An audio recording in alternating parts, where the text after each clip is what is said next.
Amado Deus, Pai querido, nós te glorificamos nesta manhã, ó Deus, em que a tua bênção tem estado sobre nós, a tua graça, a tua renovação, as forças, ó Deus, o Senhor nos tem concedido, como é a tua promessa.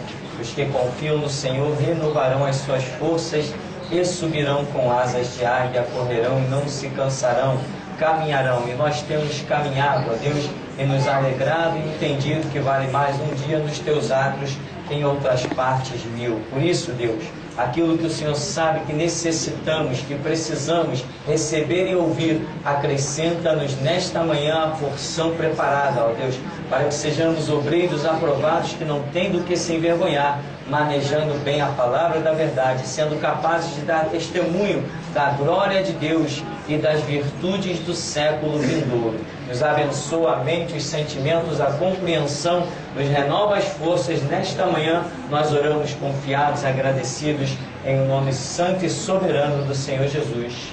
Amém. Amém, irmãos. Podem sentar. Nós vamos hoje dar início a um estudo chamado o jejum. Muita gente busca saber como se jejuar, né? As pessoas, durante toda a minha história de cristianismo, 23 anos, as pessoas procuraram saber como é que se jejua. Era a grande pergunta em todas as denominações onde eu conheci alguém. A pergunta era: como que é o jejum? Como é o jejum verdadeiro? Que hora se deve jejuar? Tem dia para jejuar? Enfim, por que essa pergunta? Por que tanta dúvida? Porque ninguém nunca, jamais definiu a questão de jejum. Simplesmente porque a Bíblia não define a questão de jejum de acordo com o que muitos pensavam. As pessoas nunca se perguntaram: será que devemos jejuar? Não, elas só perguntavam o seguinte: como se deve jejuar? Porque na cabeça delas já se deveria jejuar. Mas na doutrina de Jesus Cristo, nós não encontramos regras para jejum. Nós vamos examinar alguns textos bíblicos, porque a grande polêmica desse assunto é devido à disponibilidade de gráficas erradas e má interpretação de contextos. Por exemplo, logo que você abre aí a apostila, depois da matéria de tipologia que tivemos na semana passada, você se depara com uma xerox. Isso é uma xerox, você está vendo aí, da própria Bíblia.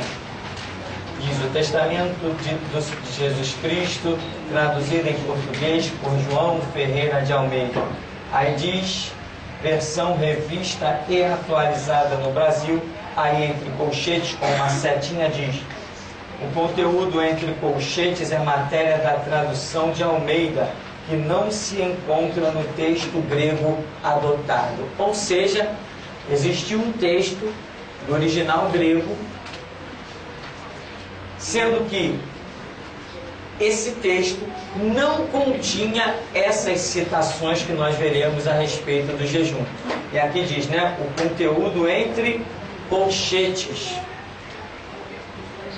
Mas as pessoas nunca se preocuparam em saber por que um texto vem entre chaves, um texto vem entre colchetes, por que aquele texto vem entre aspas, por que aquele texto vem entre travessões. As pessoas não se preocupam com isso.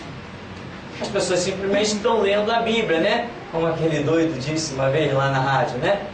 Ah, tudo que está na Bíblia é bíblico. Claro, tudo que está na Bíblia é bíblico, mas e a interpretação não existe? Eu não estou diante de um texto, eu não estou diante de coisas escritas. No colégio nós não estudamos interpretação de texto. Se existe a matéria interpretação de texto, significa que eu preciso aprender técnicas que me levarão a interpretar o texto. Senão eu não precisava dessa matéria de interpretação de texto. E cá entre nós, quem de nós já não levou um zerozinho nessa matéria? Era a matéria que eu via as pessoas arrancando os cabelos. Ninguém tirava 10 na interpretação de texto, mas está ali, o texto está diante de você. Por que você não consegue interpretar ele? Porque não é tão fácil assim interpretar um texto como muita gente pensava. Não é simplesmente está escrito, eu estou vendo, eu estou lendo. Não é só isso. A interpretação depende de uma série de pontos que eu vou chamar de pontos técnicos, né? É o ponto quando ele vem, quando ele interrompe, deixa um espaço e o texto recomeça na outra linha, afastado da margem. É a vírgula, é o ponto vírgula, é o hífen, é o colchete e uma série de outros pontos que existem para nós podermos interpretar corretamente um texto bíblico. Para que você tenha a ideia, existe um texto adulterado pela Igreja Católica, lá de Pedro, quando Pedro escreve as suas epístolas, ele diz assim: o que agora, como verdadeira figura, vos salva, o batismo.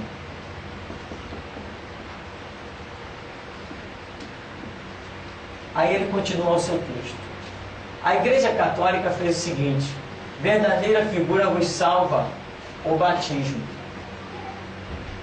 Então dá a entender que o batismo salva. Muita gente interpreta dessa maneira. Mas o original diz: o que verdadeira figura vos salva, vírgula, o batismo não do arrependimento. Quando Pedro vem explicando uma série de situações. Então, quando lemos na tradição verdadeira, está claro que batismo não salva. Mas quando lemos na tradução católica, dá um entender de que Pedro estaria dizendo que o batismo salva, quando na verdade Pedro não está dizendo que o batismo salva. Qual a diferença do texto? Uma vírgula, mudando toda uma doutrina e toda uma história. Tem um outro texto que, quando Jesus está na cruz, ele diz assim: em verdade, quando ele fala para aquele ex-ladrão, em verdade te digo, né? Hoje, em verdade te digo hoje, vírgula, estarás comigo no paraíso. Tradução das Testemunhas de Jeová. Em verdade te digo hoje, estarás comigo no paraíso. Quando que ele vai estar no paraíso? Ninguém sabe. É futuro. Estarás comigo no paraíso. Em verdade te digo hoje, vírgula, estarás comigo no paraíso. Quando? A versão verdadeira diz: em verdade te digo que hoje mesmo estarás comigo no paraíso. A versão da Testemunha de Jeová retirou o que? Retirou o mesmo, jogou uma vírgula e colocou o estar no paraíso como aquilo que eles acreditam de uma restauração da terra e que o paraíso será um paraíso terreno. Baseado nesse versículo, jogou uma vírgula, mudou toda a história. Por quê? Porque estes símbolos fazem parte da interpretação bíblica. Então, os símbolos estão aí na sua Bíblia, na minha Bíblia, em várias versões, e você tem que saber por que eles estão aí. Quantos já se deram o trabalho de ler a primeira página da Bíblia, não da Bíblia, da gráfica, né? Sempre que você vai começar a ler um livro, você tem que consultar o começo dele, a primeira página, ou a última página. Nesses dois lugares você vai encontrar informações do conteúdo em si do livro. Por que que algumas letras aparecem chamada caixa alta, em maiúsculas, algumas palavras? Por que que algumas palavras, mesmo não dando início a uma frase, não sendo o início de um parágrafo, ainda assim ela vem com letra maiúscula? Por quê? Essas informações você precisa captá-las no começo ou no final do livro. Se você não tem essas informações, a sua interpretação daquele texto não será 100%. Português, interpretação de texto, não é coisa tão fácil como muita gente supõe por aí, né? Não, eu li, está escrito na Bíblia. Ó, o Filipe, né, perguntou para o eunuco: entendes tu o que lês? E ele disse o quê? Como entendereis se não há quem me explique? Ou seja, estou precisando de um professor aí, meu amigo. Dá para quebrar o galho? Ah, tá. Então ele disse: não, entendo, estou entendendo, está escrito aqui. Não é só o está escrito aqui. Tanto que Jesus perguntou assim, ó: na vossa lei está escrito, como vocês interpretam? Jesus não usou essa indagação? Disse para os judeus: está escrito na vossa lei, como vocês interpretam? Uma coisa é o que está escrito, e outra coisa é o que nós interpretamos. Por causa dessa má interpretação, nós temos ouvido e temos visto o Evangelho ser massacrado por besteiras e ignorância durante centenas de anos. É o não pode cortar o cabelo, né?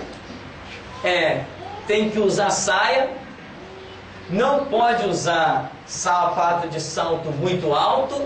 Tudo interpretação maluca da cabeça de ignorante. Mas massacrou ou não massacrou a igreja? Destruiu ou não destruiu vidas? Impediu ou não impediu pessoas de entrarem no reino de Deus? Exatamente como Jesus disse para os hipócritas fariseus, né? Vocês não entram e nem deixam os outros entrar, porque lançam fardos pesados sobre as pessoas.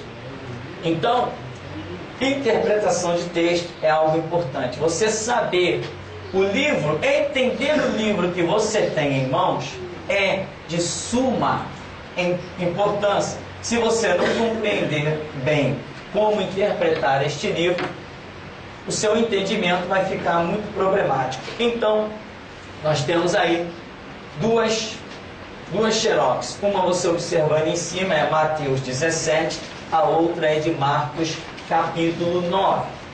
E aqui, lá em Mateus 17, especificamente no verso 21, nós temos um texto que ele vem entre colchetes, que está incluído nessa orientação da própria gráfica, dizendo que este conteúdo não faz parte do próprio manuscrito da onde esta Bíblia, Novo Testamento, foi copiada. Então por que eles colocaram aí?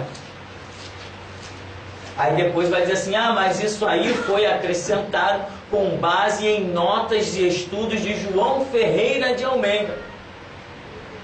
O que nós temos pesquisado e descoberto? Que João Ferreira de Almeida fez muitas anotações sobre a Bíblia. Foi a primeira pessoa que traduziu a Bíblia para o português. E ele fez muitas anotações.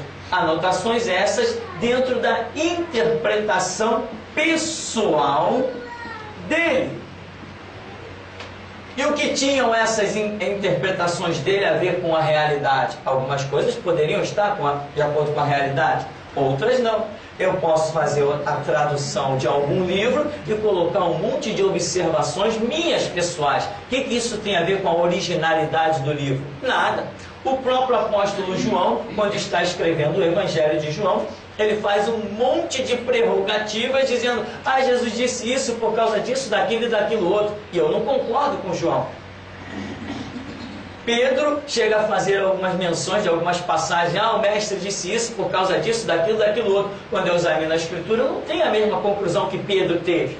Mas tem pessoas que acham que está escrito ali, eu tenho que baixar a orelha e seguir. Não. Quando sai dos lábios de Jesus, eu tenho que baixar a orelha, bem baixada, e seguir. Mas se foi Pedro, Paulo, Tiago, João, Estevão, Alfeu, Bartolomeu, qualquer outro que tenha dito, eu não tenho que baixar a orelha. Eu tenho que estudar e ver se o que estes homens, apóstolos de Deus, disseram, se está de acordo com o que Jesus ensinou. Ou será que Paulo era infalível? Virou papa. Pedro era infalível? Não, a Bíblia mostra vários erros destes homens, grandes homens de Deus, cometeram um erro. Por isso nós temos a chance do arrependimento e das misericórdias de Deus. Então, voltando aqui ao nosso texto, por exemplo, Mateus 17, 21,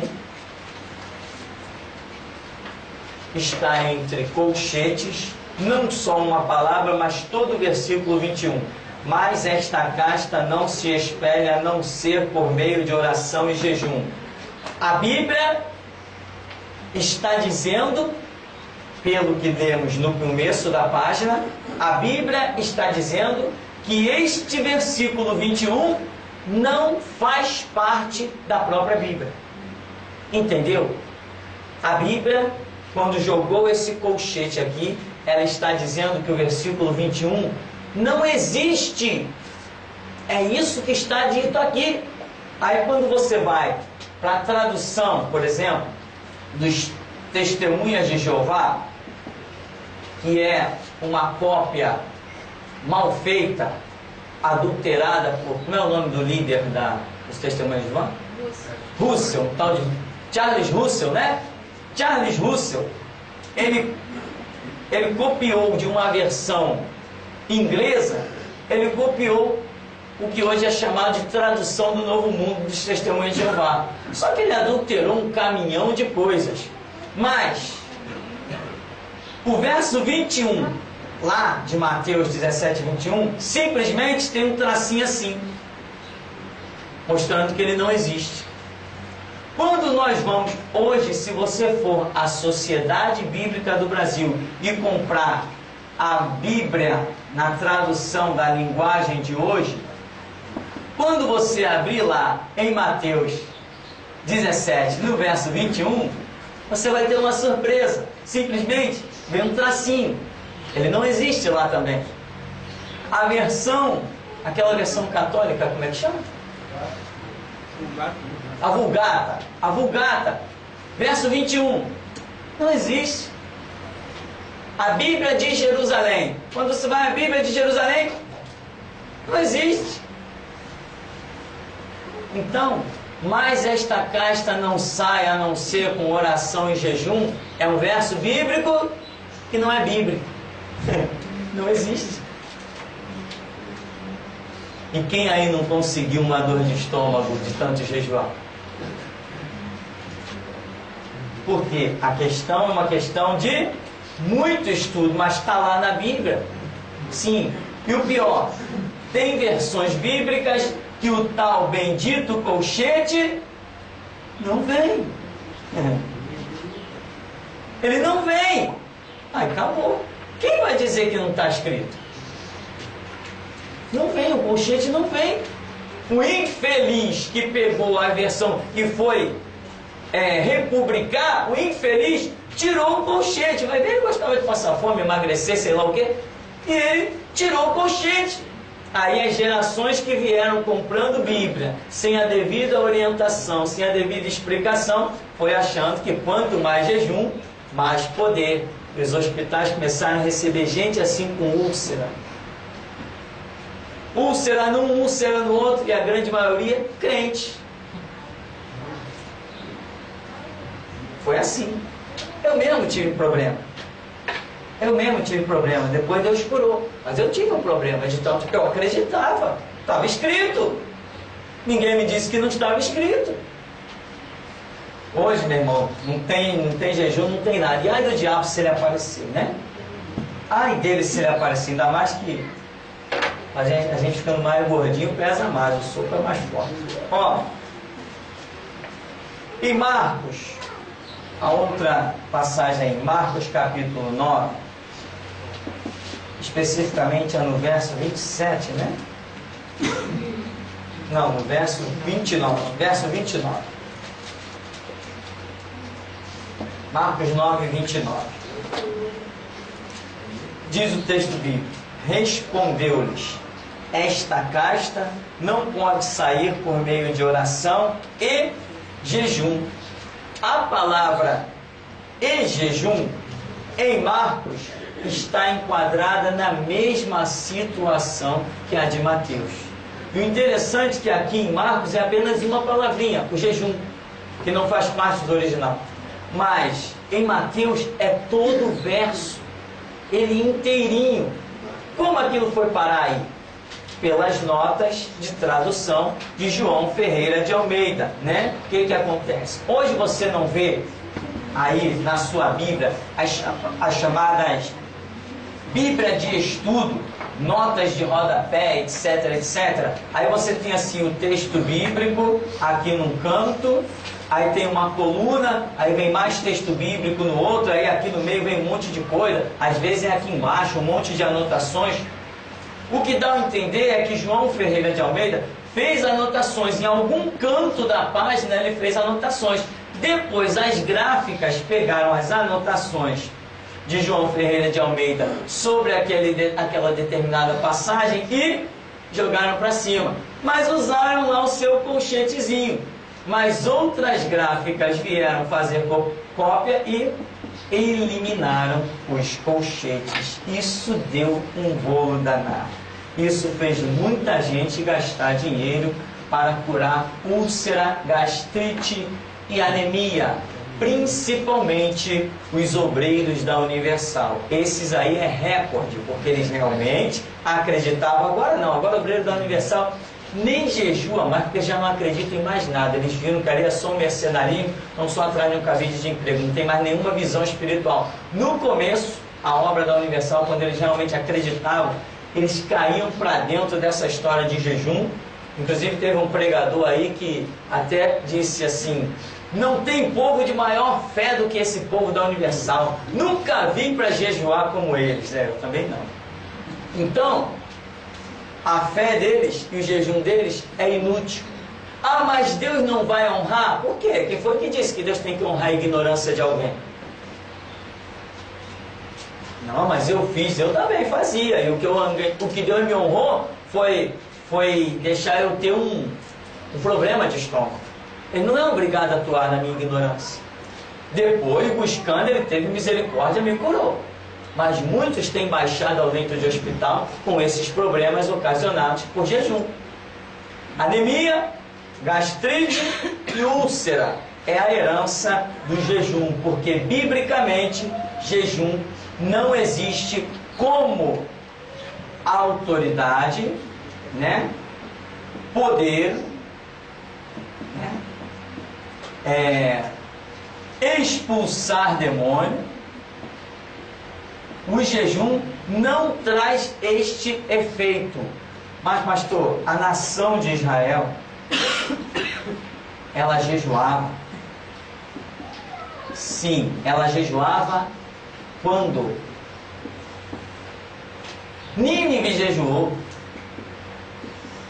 Nínive jejuou, sim. Quando? Em que situação? Deus perdoou Nínive por causa do jejum dela? Foi? Se eles tivessem jejuado e continuado a ser aquele horror que Deus ia condenar, eles teriam escapado? Foi o jejum de Nínive que livrou eles da condenação? O meu jejum me livra de alguma coisa? A Bíblia diz: jejuai-vos porque é chegado o reino de Deus? Ou a Bíblia diz: arrependei-vos porque é chegado o reino de Deus? A Bíblia diz: jejuai e Deus perdoará o teu pecado? Ou a Bíblia diz: se confessarmos os nossos pecados, Deus nos perdoará e nos purificará de toda injustiça? Então, má interpretações é o que nós temos sido vítimas ao longo da história.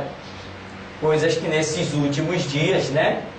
Semelhante aos 21 dias que Daniel esperou pelo anjo, Jesus voltará nesse século 21, então todas as coisas estão sendo trazidas à tona. A nação de Israel jejuava. Quando? Quando vinha diante de si uma calamidade. Esse é o contexto do jejum na nação de Israel. Nunca se viu um judeu jejuando para expulsar demônio, para ter poder ou autoridade. Nunca se viu no contexto bíblico. Por exemplo, Esther. No livro de Esther, é tão conhecida aí por causa de uma minissérie televisiva. Esther convocou os judeus de Suzã para um jejum. Minha primeira pergunta: Deus mandou proclamar um jejum? Não, Deus não. Longe disso. Deus não. Esther, sim. Ora, vamos proclamar um jejum? Foi o que? 3 dias, né?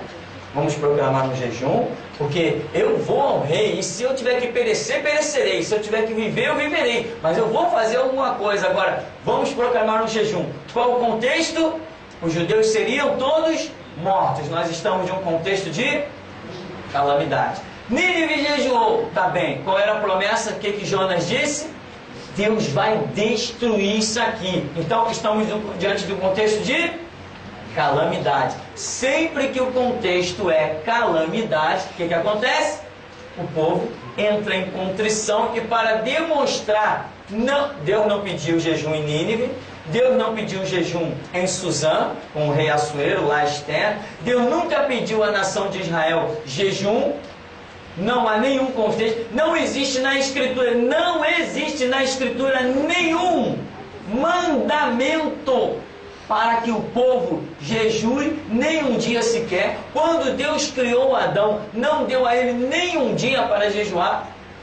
Ao contrário, tá aí Adão, come, bebe, folga, vive a tua vida. Então, quando o contexto era calamidade, a nação de Israel caía em pranto, em jejum.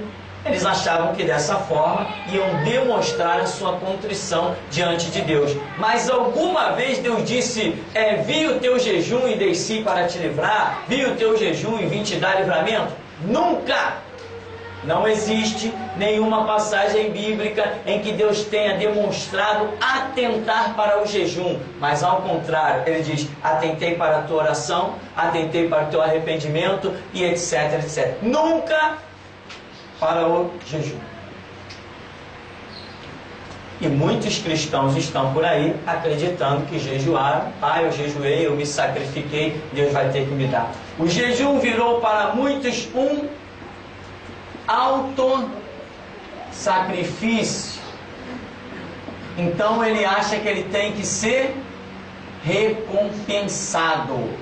Opa, se eu acho que eu tenho que ser recompensado por um sacrifício meu, então eu já não estou debaixo da graça. Aí é que está o perigo sério. Se eu tiver atitudes que me tirem debaixo da graça, eu estou frito. Acabou para mim. Porque a Bíblia diz, pela graça sois salvos. Isto não vem de vós, é dom de Deus. Não vem das obras, para que ninguém se glorie. Então, se eu sair debaixo da graça, aí eu estou perdido. O que é graça?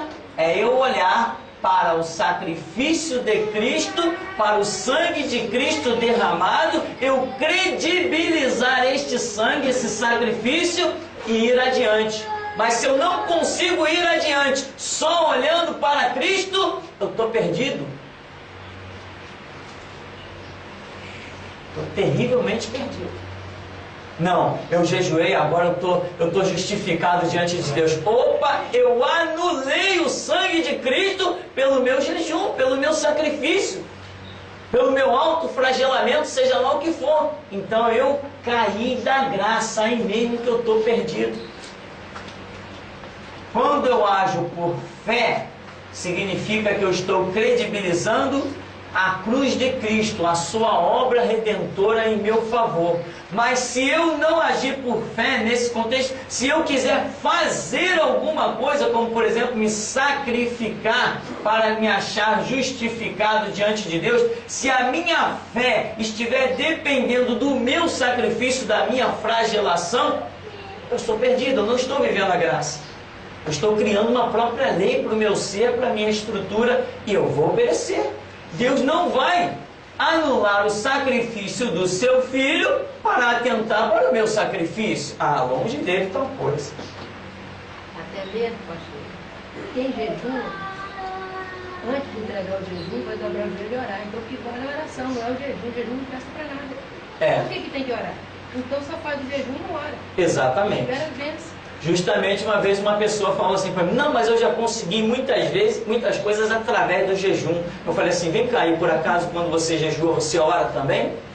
Não, oro, claro. Eu falei, então, o que Deus olhou? O teu jejum ou a tua oração? A pessoa falou assim, não, Deus olhou os dois.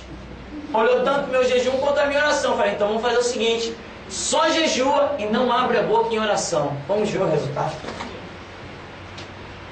Vamos ver se Deus vai olhar mesmo para o teu jejum. Deus não opera por regra que Ele não tenha criado. A regra é dele, Ele é o caminho, Ele é a verdade, Ele é a vida. E não adianta que fora das regras dele, Ele não vai operar de forma alguma. Então, quando você examina, está aí esses textos na própria xerox de Bíblia que nós colocamos, esses textos não fazem parte do original. Aí uma vez um camarada disse assim, esse cara está querendo dizer que o que está escrito na Bíblia não é bíblico. Um louco aí disse isso. Negativo, ao contrário. Eu estou querendo dar a correta interpretação daquilo que está escrito na Bíblia. É isso que eu estou querendo fazer. Então, não está aqui? Os colchetes, etc, etc. Está aqui entre colchetes, está aqui entre colchetes. A versão é a revista aí atualizada no Brasil. Não é nem uma versão muito antiga. Aqui não diz o ano dessa versão, mas a versão revista e atualizada, ela é moderna. A versão revista e corrigida é muito antiga, foi praticamente a primeira que surgiu em solo brasileiro. Então, por aí, nós já vemos a introdução desse estudo. Aí depois nós falamos uma série de coisas e chegamos até a página 11 desse segundo bloco aí, da apostila. Nós temos alguns textozinhos que gostaríamos de interpretar. Eu estou procurando deixar as coisas mais detalhadas nos nossos estudos, porque esses estudos estão indo para além das fronteiras e como as pessoas não vão ter a oportunidade de estar me fazendo certas perguntas, né? Então eu quero deixar o mais detalhado para a compreensão das pessoas. Estudos que estão indo para a Alemanha, para a África, para tudo que é canto, eu quero deixar eles o mais detalhadamente possível explicado.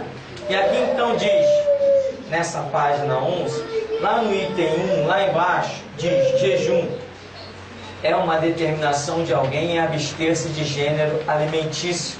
É a própria pessoa que se autoprograma ao fato. E depois diz, 2, ficar sem comer pode não representar um jejum, determinação pessoal, mas um envolvimento em uma dada situação em que o ser humano foi submetido à abstinência, até mesmo por ficar impossibilitado de lançar mão de alimento. Quais são as questões aqui? Nós queremos lembrar de Moisés e o que foi tipificado por ele, Jesus Cristo. Você lembra que Moisés foi chamado por Deus ao monte? E lá ele esteve por quanto tempo? 40 dias e noites. O que ele não fez lá? Ele não comeu, ele não bebeu e ele não dormiu, pelo que entendemos. Jesus também foi ao deserto e lá não comeu, não bebeu e não dormiu. É o que entendemos até que se prove o contrário. Situações impossíveis a seres humanos. E aqui nós estamos falando de 2 seres humanos, pois a Bíblia diz a respeito de Cristo Jesus nosso Senhor que o Verbo se fez carne e habitou entre nós. Essas 2 situações, as pessoas dizem, mas Moisés jejuou e Jesus jejuou. Aí quando se examina a respeito de Jesus, o Evangelho de Mateus, um bom judeu, ele diz assim: e naqueles dias em que Jesus foi levado pelo Espírito Santo, veja que ele foi levado, conduzido pelo Espírito Santo ao deserto, ele jejuou durante 40 dias e noites. Mas Lucas, bem mais evoluído nas suas concepções mentais, pois era um médico, apesar de também ser judeu, mas era médico. Mateus diz que ele jejuou, Lucas fala do mesmo episódio e diz que ele simplesmente ficou sem comer. Ora, existe diferença para alguém que jejua e alguém que fica sem comer? O produto final é o mesmo, estômago vazio. Esse é o produto final, é igual. Mas o que leva a pessoa a isso são dois caminhos diferentes. Aqui, Mateus diz, jejuou. Ora, se ele jejuou, então ele teve a intenção de ficar sem comer. A intenção de ficar sem comer é chamada jejum. Mas aqui Lucas diz, ele ficou sem comer, mas não diz que ele jejuou, ou seja, ele não teve a intenção, mas ele foi levado pelo Espírito ao deserto, chegou no deserto, não tinha o que comer, não tinha o que beber, e ali Jesus fica, levado por uma situação em que ele não tem recurso, num deserto. Assemelhou-se a quem? Assemelhou-se a Moisés, em que Deus diz assim, Moisés, Deus dizia constantemente, Moisés, sobe o monte que eu quero falar contigo. Tá bom. Moisés subiu o monte, Deus falava, no mesmo dia ele descia. Moisés, sobe o monte que eu quero falar contigo. Moisés subiu o monte, Deus falava e ele descia. De repente Deus diz assim, Moisés, sobe o monte que eu quero falar contigo. Moisés sobe o monte, não desce mais. 40 dias, 40 noites, sem comer, sem beber, sem dormir. Moisés se programou? Moisés teve a intenção de fazer um jejum? Não. Durante esse tempo em que Deus fala com Moisés, das tremendas revelações das coisas que seriam edificadas, tabernáculo, arca da aliança, como ia conduzir o povo. Quem sabe se ali Deus não deu revelações a Moisés sobre a criação do mundo, como ele narra em Gênesis. Não sei o que Deus mostrou ali a Moisés nesses 40 dias e 40 noites. Mas Deus convocou Moisés a um jejum? Não. Moisés disse que ia jejuar? Não. Ele subiu o monte com essa intenção? Não. Então, Moisés ficou sem comer, igual a Lucas fala a respeito de Jesus. A interpretação de Mateus está errada quando ele usa a palavra jejum, porque Jesus ali não teve intenção nenhuma de jejuar. Deus sustentou Moisés 40 dias, como sustentou Jesus 40 dias nessa situação, né, tremenda. Deus sustentou pelo seu poder. Ele operou ali com o seu transcendentalismo, né? Ou seja, é aquela capacidade de Deus de exceder a toda regra. Nós podemos ficar 20 dias sem comer? Não. Mas Deus pode nos sustentar 20 dias sem comer? Sim. Foi o que Deus fez com Moisés. Nós temos condições de ficar 40 dias sem comer? Não. Sem beber água? Aí então nem se fala, né? Um dia sem beber água, eu acho que já estamos desmaiando. Que dirá 40 dias. E sem dormir? E nós temos um outro personagem, chamado Elias. Elias, acorda, come e bebe, porque longa é a tua caminhada. Elias acordou, comeu, bebeu, e com a força daquela comida caminhou 40 dias. Não comeu mais, não bebeu mais nada, e foi direto para o Monte Horebe. Entendemos que também não dormiu, não parou mais, até chegar no Monte Horebe, o Monte de Deus. Isto é o que eu entendo a respeito da questão do jejum, né? Eu não jejuo. Se tem pessoas que... Eu conheci o caso de um pastor que ele parece que todo domingo ele jejuava. Isso para você entender o que é uma sugestão na mente. E como o próprio diabo, ele tenta atingir a sua fraqueza psicológica. O pastor jejuava todo domingo. Era regra. Um belo dia, inventaram um almoço lá de família e ele, naquele dia, ele não jejuou. Foi almoçar, churrasco, sei lá o quê. Acabou que, no período da tarde, chamaram ele, pastor. Aí ele foi lá socorrer alguém. Era uma pessoa endemoniada. Quando ele apareceu, o demônio foi logo dizendo para ele, hoje você não me expulsa, que hoje você não jejuou. Aí fala assim, sim, quem te expulsa? É o meu jejum ou o meu Jesus? Entende? Tudo é uma questão de entendimento. O inimigo sugestiona, e como tem sugestionado e tem destruído um monte de vidas por aí. A sugestão do diabo tem derrubado muita gente.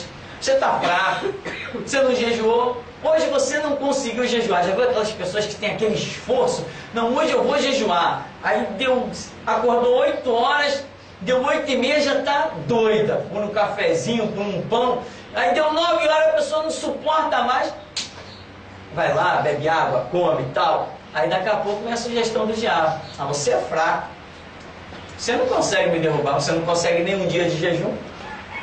O camarada se entrega ao fator psicológico, acabou. Aí culpa a Deus. Por que Deus não me ajuda a jejuar? Fulano jejua, não sei quem jejua. Tudo isso é sugestão e que nada tem a ver com a realidade. Então, o jejum, para mim, não cura enfermo, não expulsa demônio, não põe ninguém mais forte nem poderoso, não dá autoridade contra as legiões do inferno. Ao contrário de tudo isso, eu só reconheço como autoridade a palavra de Cristo Jesus. Essa sim, essa tem autoridade. Tá? No demais, meu irmão, não acredito de forma alguma. Bom, tem várias passagens bíblicas que estão explicadas aí na nossa apostila. Inclusive algumas dessas que as pessoas muito me perguntavam, agora eu não respondo mais.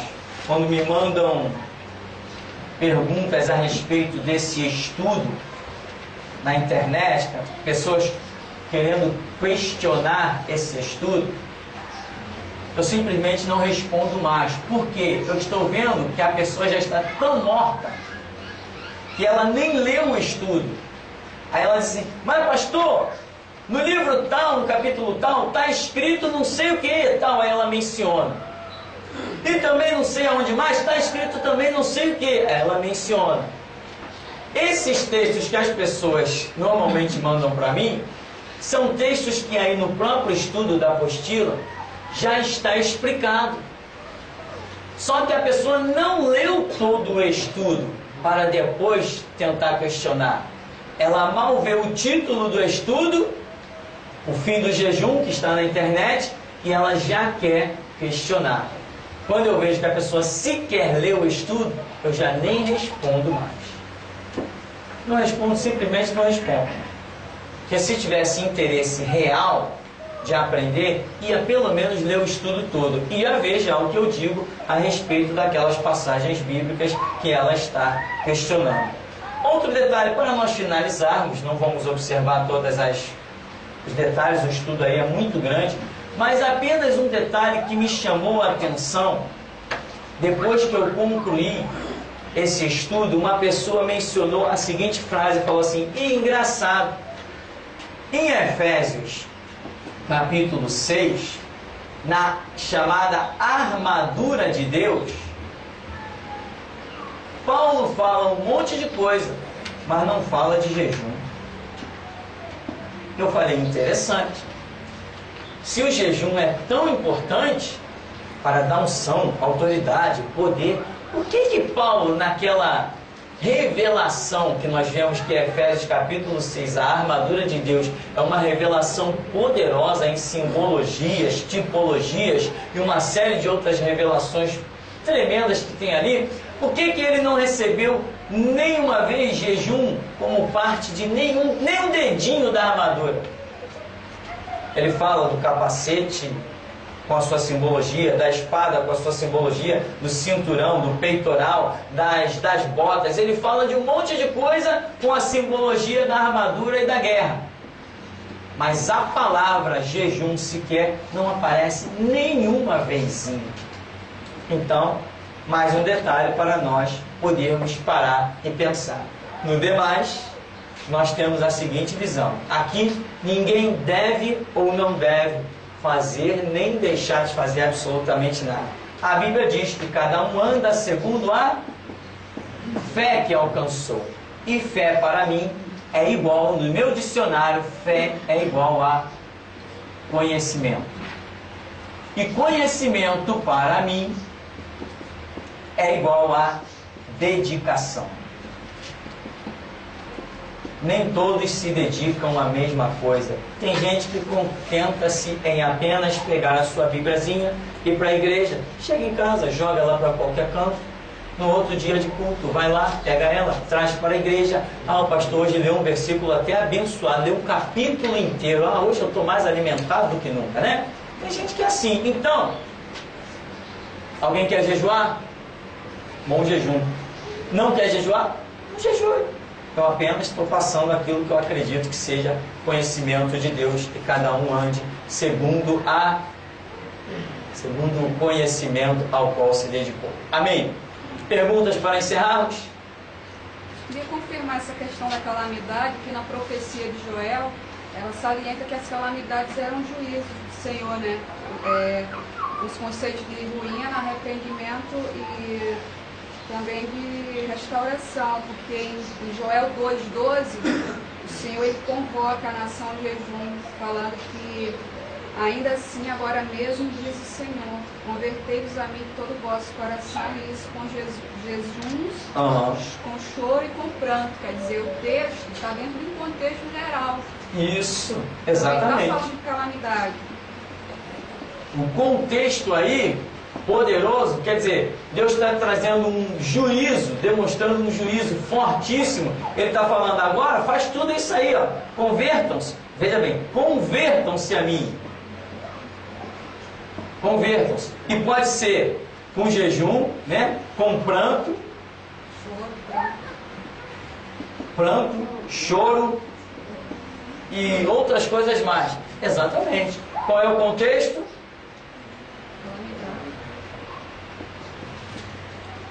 Calamidade. Muita gente não entende isso aqui, ó, o contexto. Aí quando alguém, por exemplo, uma vez me questionaram a respeito desse texto, e eu falei assim, tá, se você não consegue compreender esse texto, vamos voltar então, vamos procurar achar antes desse. Se Deus aqui cobra um jejum, então significa que antes ele tenha obrigatoriamente que ter dado um mandamento. Vamos em busca do mandamento. Não achamos o mandamento. E aqui é contexto de calamidade. Mas pastor, Daniel jejuou. É possível até que Daniel tenha jejuado. Mas a Bíblia diz que Daniel orou 21 dias. É possível até que ele tenha jejuado, era o costume deles. É possível até que tenha jejuado. Mas o anjo, quando se manifesta, diz: Daniel, desde o primeiro dia do teu jejum, eu fui enviado. Daniel, desde o primeiro dia da tua oração, eu fui enviado. E eu vim por causa das tuas palavras. Então tem que examinar. Tem que examinar isso, ok? Dentro desse contexto de calamidade, que até induz a pessoa, de repente, de uma forma natural, não fabricada, a jejuar, se a gente analisar a natureza humana, nem todo mundo age dessa forma, porque tem até pessoas que compulsivamente passam a comer bastante diante de uma calamidade. Então ela sairia um desprestígio diante de Deus, se fosse uma regra, né? Certo. Então, existe, realmente o jejum está abolido de qualquer situação de bênção. Existem essas duas vertentes realmente. Tem pessoas que quando se vê diante de uma certa pressão psicológica, ao invés de perder a vontade de comer, né? Ela perde a vontade, outras não.